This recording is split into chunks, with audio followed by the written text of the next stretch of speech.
Major funding for Video Log Listens was provided by the Ralph M. Parsons Foundation.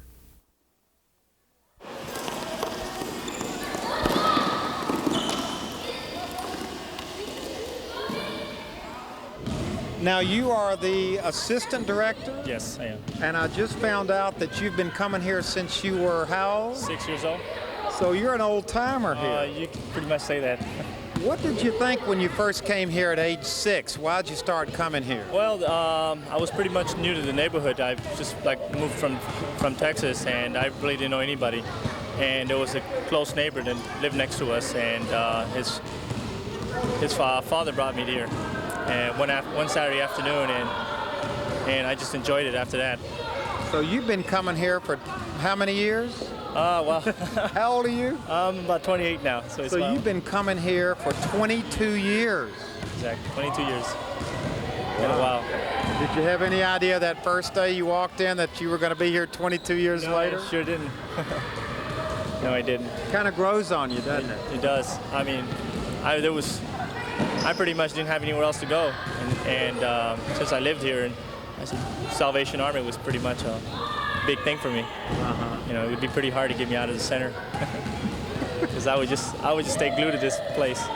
Was this like a second home to you? Sure it was, because we were living in a one-bedroom apartment, no yard or anything. And how many kids in the family? I had 2 brothers, so it was 3 in a family plus a mom, and it was pretty hard to play anywhere.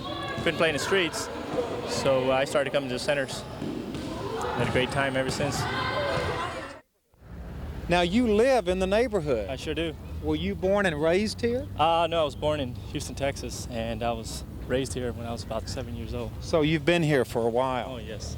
The reason I ask is that this neighborhood doesn't have that good a reputation when it comes down to crime, to... Oh, it sure doesn't.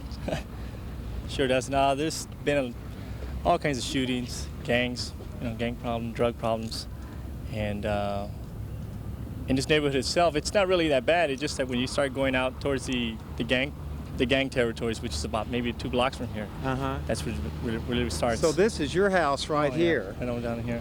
Aren't you a little worried about having a BMW parked out front? Yeah.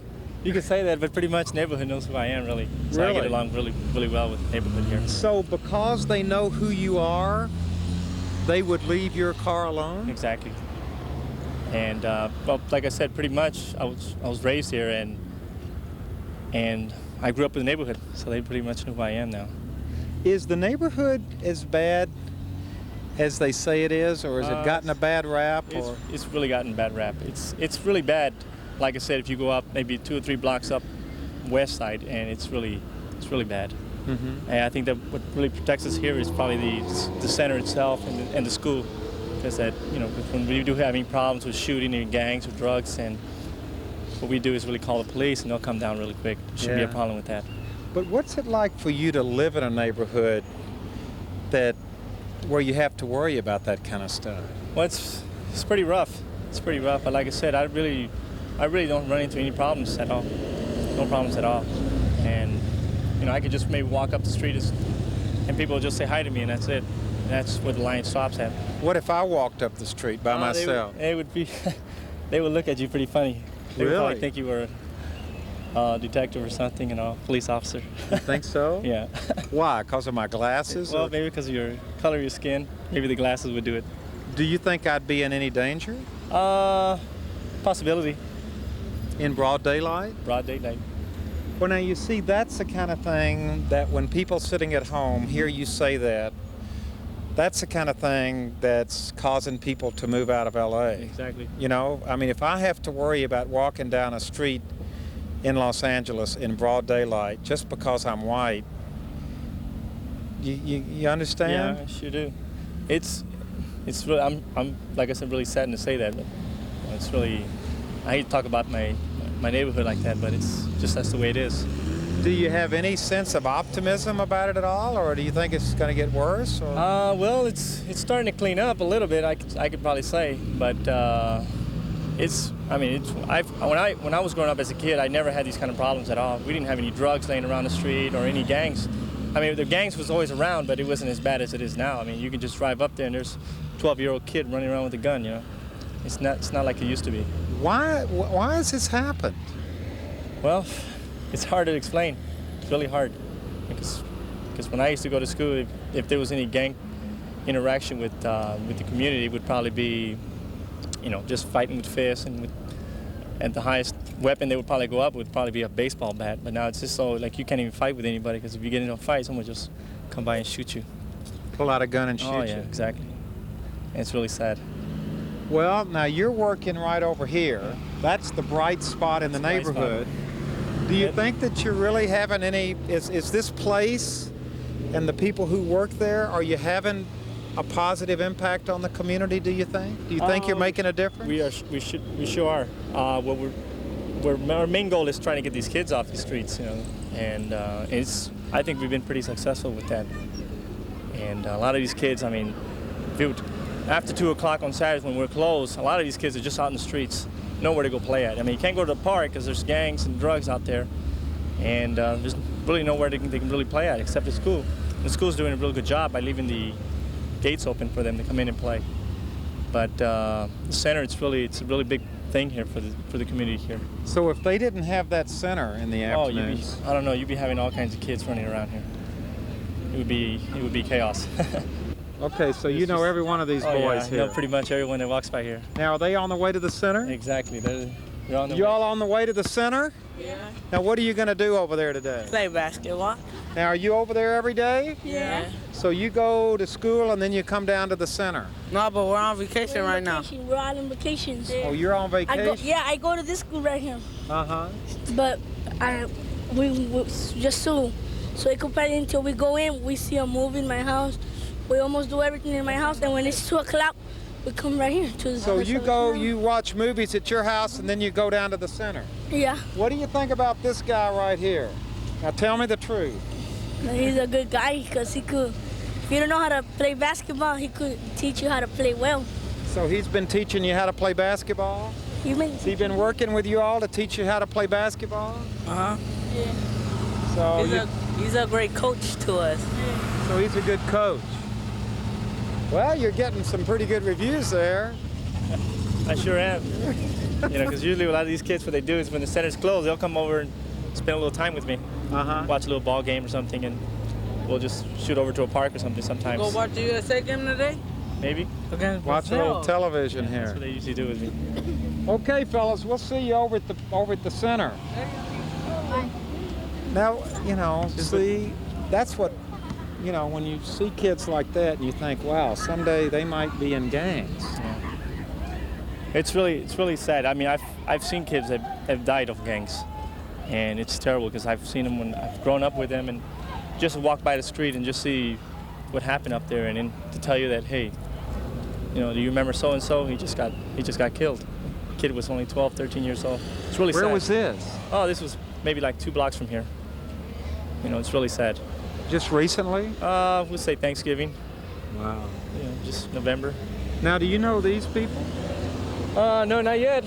I guess. So I mean, you don't know everybody in the neighborhood. Not everybody. Is there a lot of transition in the neighborhood, or are there a lot of people who've lived here for a long time? Well, no, there's a lot of transition with the neighborhood. We're getting a lot of new people coming into the neighborhood, and I think that's where the problem starts, where you start getting these new faces in here, and they try to interact with the community. And what happens is they pretty much don't even know what the center is even here, and what they do is start getting into gangs, drugs, and that's what's happened in the past.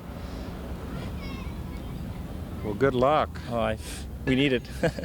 You know, there's been times where I've had opportunities to move elsewhere. It's just that I enjoy living here.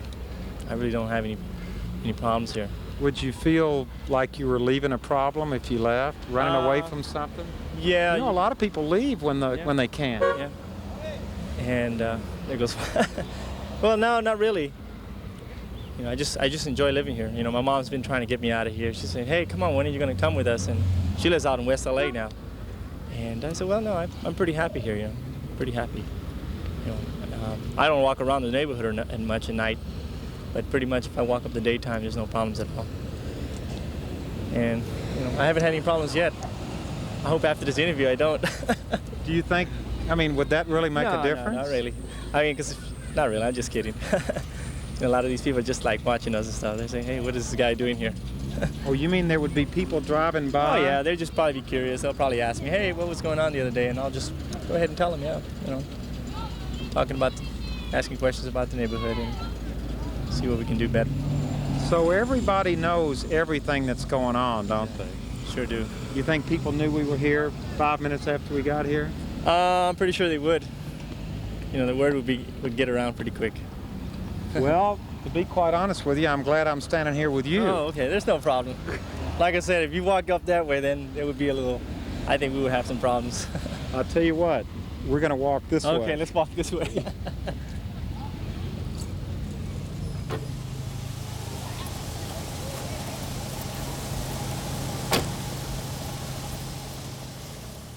It's deceiving, isn't it? Yes, it is. We're right here in the center of Pico-Union neighborhood, and we're right in the shadows of Los Angeles. Do you think Los Angeles knows very much about Pico-Union? No, I don't think they do.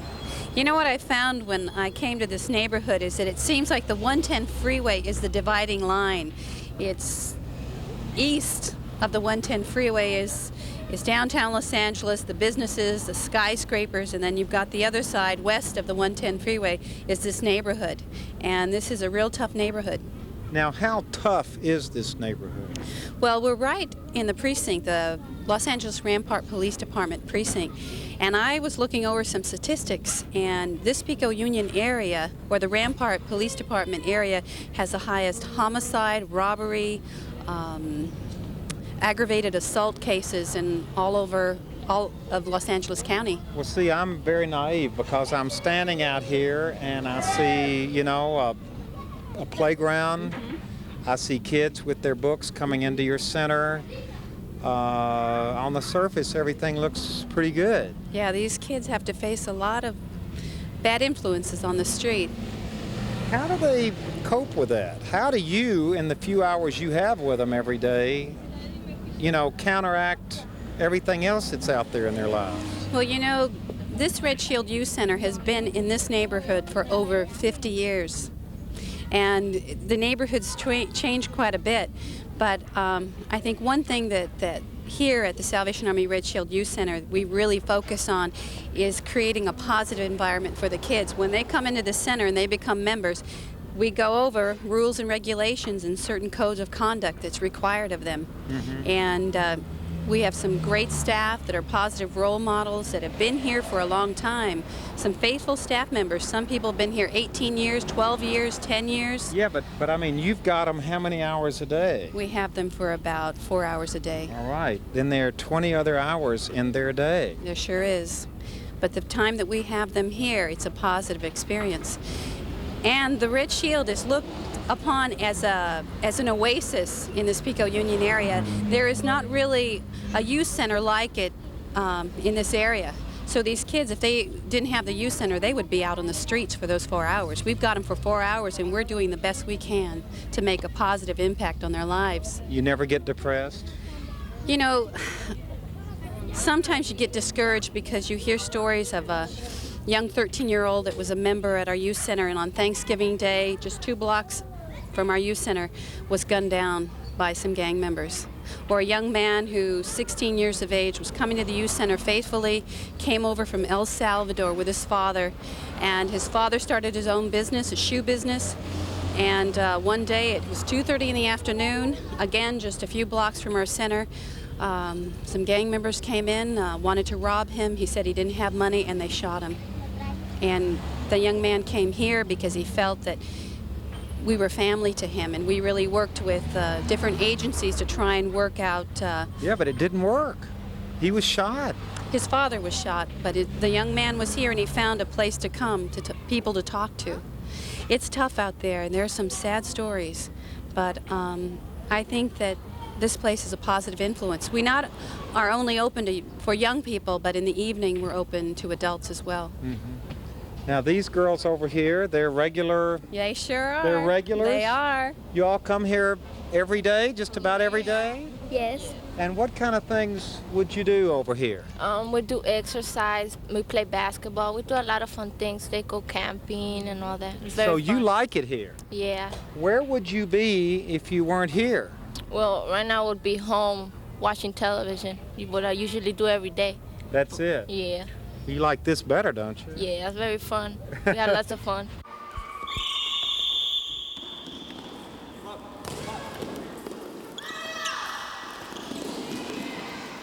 They look after us. You know, They look up to you? Yeah, most of the kids, they do. That's what they do. Does that make you feel good? Oh, from deep inside, yeah, it sure does. You know, it makes me feel so good. You know, knowing that these kids, you know, are following my footsteps, and you know that I'm showing them something real great. Was there ever a point growing up that you could have gone either way, that you could have taken another direction? Oh, there was a point, yeah, but my parents have, you know, they have given me a special. They raised me in a very special way. You know, they make me stay away from, you know, all those friends who would like to point you the wrong way. So you had good parents. Yeah, thanks to God, you know, I had good parents, and I'm thankful to them for this great life that they have given me. Yeah. And right now, I'm just, you know, hope these kids, you know, are following my footsteps so they could do the same thing. Lots of these kids, you know, they already have asked me, oh, I wish, you know, that when I get to be your age, I get to work at a place like this. So they want to do what you're doing. Exactly. Wow. Did you tell them there's not much money in it? Oh, I told them that, but see, some of the answers that have getting from these kids is like, well, you know, it doesn't matter, you know,